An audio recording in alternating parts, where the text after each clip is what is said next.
Well, it was actually several things that inspired Battle of Deception. I was looking back at my work in 2010 and 2011, and I noticed that like a lot of the shots were straight on, and since I learned a lot more about compositions during my time at the American Academy of Art, I was able to go ahead and create much more interesting looking shots.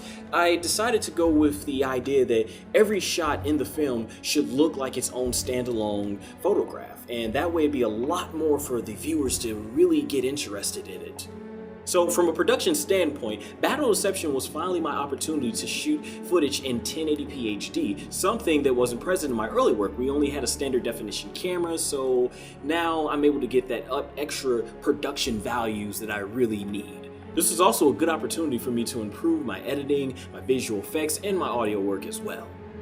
Now, from a story standpoint, I wanted to make Battle of Deception like a real-life anime. It's actually a remake to my 2011/2012 story narrative, The Unexplained Final Battle of No Meaning. So I basically took that story and basically completely revamped it pretty much almost entirely.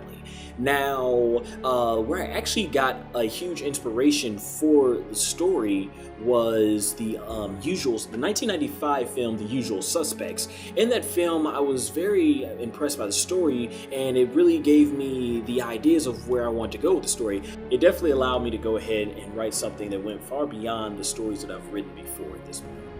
Battle of Deception also pretty much gave me the opportunity to go ahead and do my own thing. See, on YouTube for quite a while I was doing fan dubs of Dragon Ball Z, I was doing voice interpretations of other characters, and basically this was just finally my time to actually go ahead and make something of my own creativity, basically allowing me to show a much stronger piece of all the aspects of my work going into my video portfolio / my YouTube channel. So those are pretty much the main factors that inspired me to make Battle of Deception. The concept behind Decept was to play someone who was just downright intense. And you see, my other characters, they were pretty much over-the-top comedic characters, such as the twin brother of darkness, the twin brother of light, SonGoshuaku, and Little Juju, aka Juju. And basically, Decept, even though he does get over the top at some times, he basically has a lot more, he has basically a whole complete different, more serious story compared to the other characters, and that's basically the concept behind him, showing that I could play someone who's intense.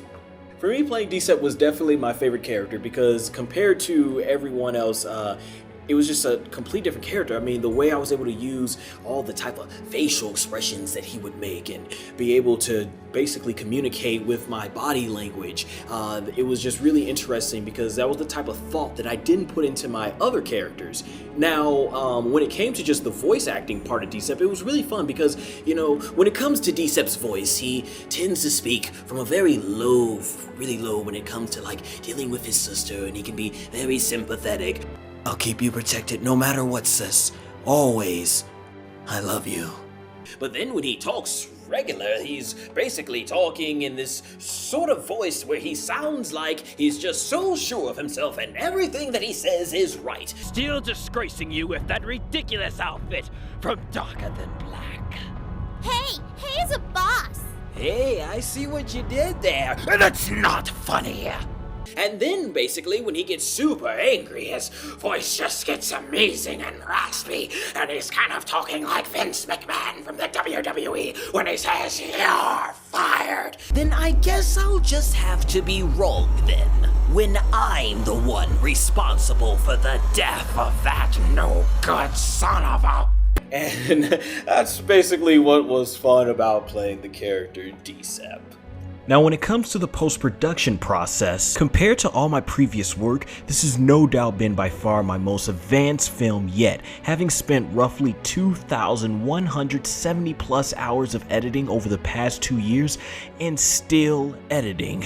I'm pretty sure it's easy to see why I say that. I've put a lot of effort and thought into these visuals, like thinking about the lighting in relation to the subject that's emitting them, how it affects the environment, and like just wanting to make the visuals look like they have some sort of life to them, as opposed to looking like a generic ball of white light with a color surrounding it. Just overall, I'm thinking about what's going to make these visuals look the most appealing to the eye. Interesting enough, from a learning standpoint, the post-production process has really taught me a lot of what to do and not to do moving forward in pre-production. Looking back on when we shot Battle of Deception, some of the things I would have done differently had I known how long it would have taken to edit an ambitious project like this. As a sole editor going back to 2012, I would have anticipated that I would have needed to use the green screen more than just a few shots than what we did. That way I would have not needed to rely so heavily on rotoscoping for most of the effects.